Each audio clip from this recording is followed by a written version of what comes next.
नमस्कार। उत्तर प्रदेश में उपचुनावों के परिणाम के बाद क्या राज्य की राजनीति में कुछ बड़ा परिवर्तन आ सकता है?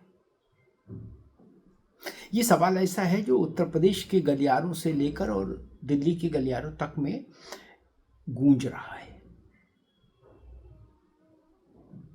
क्या ये महज 9 सीटों का उपचुनाव, 9 विधानसभा सीटों का उपचुनाव देश के सबसे बड़े राज्य की राजनीति में कुछ हंगामेदार परिवर्तन कर सकता है? सोचिए, और वो भी उपचुनाव ऐसा जिससे राज्य सरकार की स्थिरता पर राई रत्ती कोई फर्क नहीं पड़ता, परिणाम कुछ भी रहे। उसके बाद भी ये अटकलें क्यों लग रही हैं कि उत्तर प्रदेश की राजनीति में कुछ व्यापक परिवर्तन हो सकते हैं, कुछ नए सिलसिले शुरू हो सकते हैं, कुछ पुराने सिलसिले खत्म हो सकते हैं। इसमें 2 संभावनाएं। एक संभावना तो ये कि समाजवादी पार्टी और कांग्रेस इसके रिश्तों को एक बार फिर से नए सिरे से आकार प्रकार मिल सकता है इस जनादेश के बाद, 23 तारीख के बाद से। ऐसे समझिए कि अगर सपा ने अच्छा किया तो भी उसे फिर कांग्रेस की आगे जरूरत नहीं। उसको ऐसा लगेगा कि जब बिना ही कांग्रेस के हम ऐसा कर सकते हैं तो कांग्रेस को क्यों कंधे पर बैठाए। और अगर सपा ने खराब किया प्रदर्शन तो कांग्रेस मजे लेगी सपा के। वैसे ही जैसे हरियाणा में कांग्रेस के खराब प्रदर्शन पर समाजवादी पार्टी ने कांग्रेस के मजे लिए थे, और तब दोनों के संबंधों में फिर उत्तर प्रदेश में तनाव आना स्वाभाविक है। कांग्रेस कहेगी कि देख लिया, बड़ा घमंड था अपने दम पर सब करने का, क्या कर पाए? कुछ नहीं कर पाए। तो वहां से तनाव आएगा ही आएगा। ये स्थिति समाजवादी पार्टी की रहनी, चाहे अच्छा करे तो कांग्रेस मुश्किल में फंस जाएगी, सपा को लगेगा कांग्रेस बोझ है, लाइबिलिटी है उत्तर प्रदेश में। हम 27 में इनको साथ लेके 60 सीटें, 70 सीटें, 80 सीटों की दावेदारी क्यों मंजूर करें? 100 सीटों की इनकी नहीं, हटाओ, जब बिना इनके हम इतना अच्छा कर सकते हैं। और अगर सपा ने खराब किया तो यही भाषा कांग्रेस बोलेगी, और कांग्रेस कहेगी कि लोकसभा में हम साथ थे, इसलिए हमने तो भले ही 6 सीट जीती हो, लेकिन हमने सपा को 37 सीट जितवा दी। ये बड़ा परिवर्तन आएगा। यानी इंडिया अलायंस नाम का जो एक घोषित अघोषित अलायंस वो है, स्वरूप है राजनीतिक गठबंधन का, उसका कम से कम उत्तर प्रदेश में फिर से तिया पांचा होगा, ये जान लीजिए। अब भारतीय जनता पार्टी की बात करना। उपचुनाव में अगर भारतीय जनता पार्टी ने अपना परचम लहरा दिया तो भाजपा के भीतर योगी आदित्यनाथ की जय जय हो जाएगी,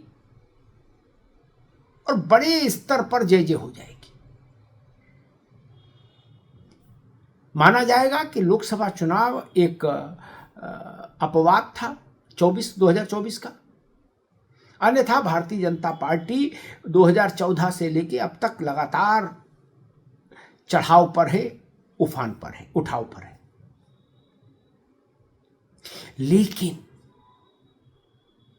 अगर ऐसा नहीं हो पाया तो भाजपा के भीतर अंतर कलह बढ़ सकती है, ये तय जान लीजिए।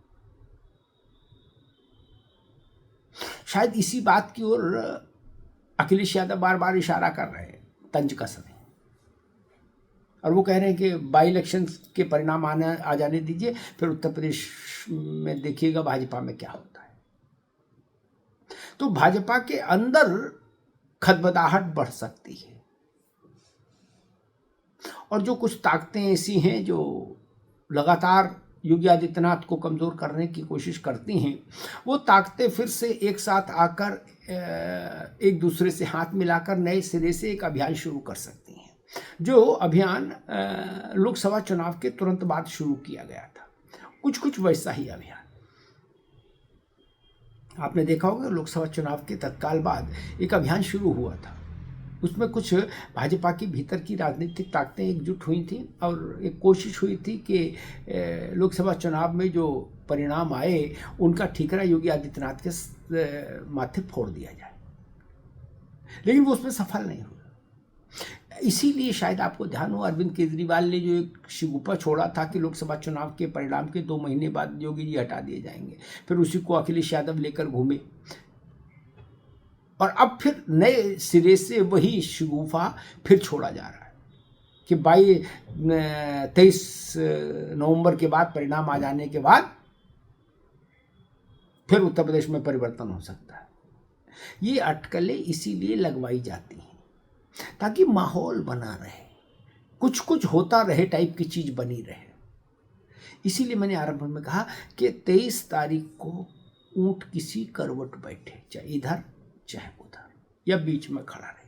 23 तारीख के बाद से उत्तर प्रदेश की राजनीति में आपको बदलाव की सुगबुगाहट देखने को मिलेगी, चाहे इस पाले में दिखे चाहे उस पाले में दिखे। हलचल होगी, राजनीतिक गुणाभाग तेज होगा और संबंधों की पुनर्व्याख्या होगी, व्यक्तियों के भी दलों के भी। भाजपा में व्यक्तियों के संबंधों की पुनर्व्याख्या होगी, इंडिया अलायंस में दलों के संबंधों की पुनर्व्याख्या होगी 23 नवंबर की शाम के बाद से।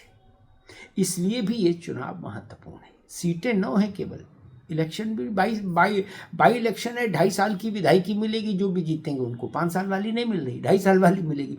लेकिन इसका फॉलोआउट बड़ा है, इसके संदेश बड़े हैं। इसलिए नज़र 23 नवंबर के परिणाम को, आने वाले परिणाम पर भी रखिए और नज़र उसके बाद के राजनीतिक घटनाक्रम और हलचलों पर भी रखिए। वो ज़्यादा महत्वपूर्ण है, उसके बाद की हलचल है, क्योंकि वो 27 की प्रस्तावना को और साफ तौर पर दिखाएंगी। दीवार पर क्या लिखा जा रहा है, कौन सी इबारत दीवार पर छप रही है उत्तर प्रदेश की राजनीति की दीवार पर, ये देखना ज़रूरी है। धन्यवाद।